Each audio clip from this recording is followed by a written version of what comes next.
Letošnjega maja smo se spominjali 30-letnice Titove smrti.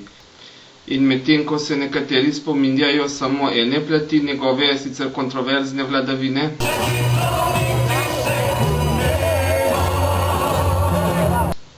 pa je vendarle potrebno osvetliti tudi njegovo drugo, totalitarno plat njegove vladavine. Eden največjih spomenikov Titovega totalitarizma je vsekakor taborišče Goli otok.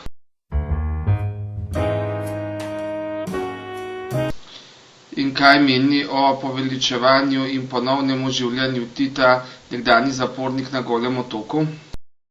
Jaz mislim, da to ni v redu in mislim, da ta ponovna Titova cesta v Ljubljani samo še razdvaja Slovence na dva pola, tistih, ki še vedno imajo Tita v časti. Jaz moram reči, da ne razumem. O tem bi se dalo zelo veliko govoriti, sicer pa ne pride na Goli otok, pa ne se tam ogledajo. Tam gor piše naš Tito. Pa ste vi pol, recimo, čez leta sploh zvedeli, zakaj ste bil obsojen, oziroma... Razna propaganda pa. Pa ni bilo nič od tega res? Ja, jaz sem bil v škoju, pa sem šlimpal. To je pa bilo. In kdo so bili zaporniki na Golem otoku? Ki ni bilo nobenega domobranca in nobenega duhovnika. Jaz so bili samo stari partizani, španski borci, visoki funkcionarji v komunistični partiji in tako naprej. Zdaj sem rekel, tukaj je bilo skoraj polovico črnogorske vlade. To je bil komunistični zapor za komuniste. In zato pa je to mogoče malo narodno za današnje prenovitelje, da to... Da se to pač spominja? Ja, seveda, da se tega spominja. In kakšen zaporni režim je vladal na Golem otoku? Začetku je bilo kar nekaj huda. Vode ni bilo, hrane ni bilo. To se pravi, je bilo, ampak mi smo drugačen kot vsi. Delali smo pa po cel dan na soncu. Delali vi stojite, pa je lahko vroče. In so bilo obolenja, sončarice, sončni udari. Vode doma, zelo manj. Vsi so okoli v takih kantah za zalivati, ko sem videl nekaj podaljček. Kasneje se je to spremenilo in ko sem videl več tukaj je bila, ko sem še vedno lačen, pa hrane je bilo več. In še primerjava Golega otoka z nacističnim koncentracijskim taboriščem Dachau. Omenil ste, da ste imeli enega zapornika, ki je bil tudi v Dachavu. Nehal sem bil skupaj, je bil preko Dachavu, pa na Golem otoku, tukaj je rekel, sam upravniku, rekel, jaz podpišem 3 dni Dachava za en dan na Golem otoku. Sam je 3-krat slabše, če primerjavaš.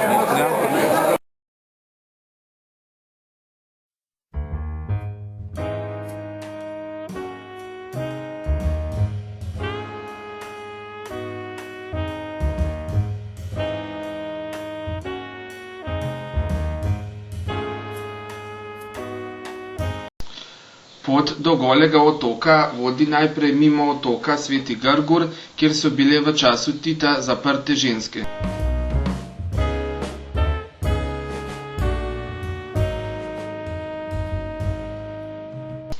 Napis, ki so ga morale zapornice zgraditi na vrhu otoka, je Tito.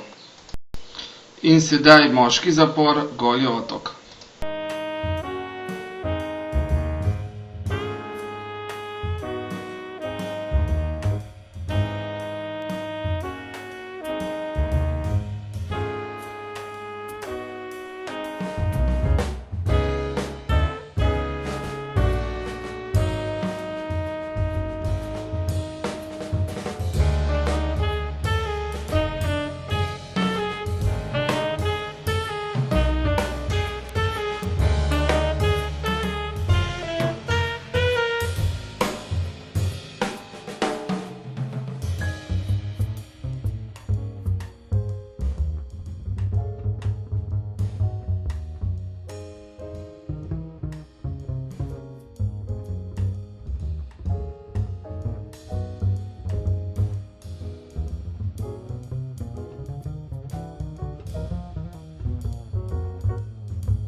Ko smo se vračali domov, je v nas tlela želja, da se takšne grozote ne bi nikoli ponovile, ne glede na to, kateri režim jih počenja. Medvojni partizan in nekdanji zapornik na Golem otoku pa sporoča slovenski mladini. Kaj bi rad sporočil mladim generacijam? Da ne bojo nori, ne razsirne ideologije, ne nobenem, da je lepo pride študirajo, in pa ne dobro poslušajo drugi del zgodovine, kot jo oni učijo v šoli. Recimo, Drageška bitka, postavljajo kot znak, ne vem kakega irača partizanstva. To je taka oskarija, to je svinarija, to je izigravanje lastnega naroda. Da bi bilo nič druga ene navadne stranje, so se šli partizanov, pa so eno patrulo tistih tem, kjer ga poziva Koroškega, so se napadli in pobili, odmazli so naredili pa po Nemci, prišli skokali. Fantje, dajte biti priden, ne verjemte vse, sami pa študirajo.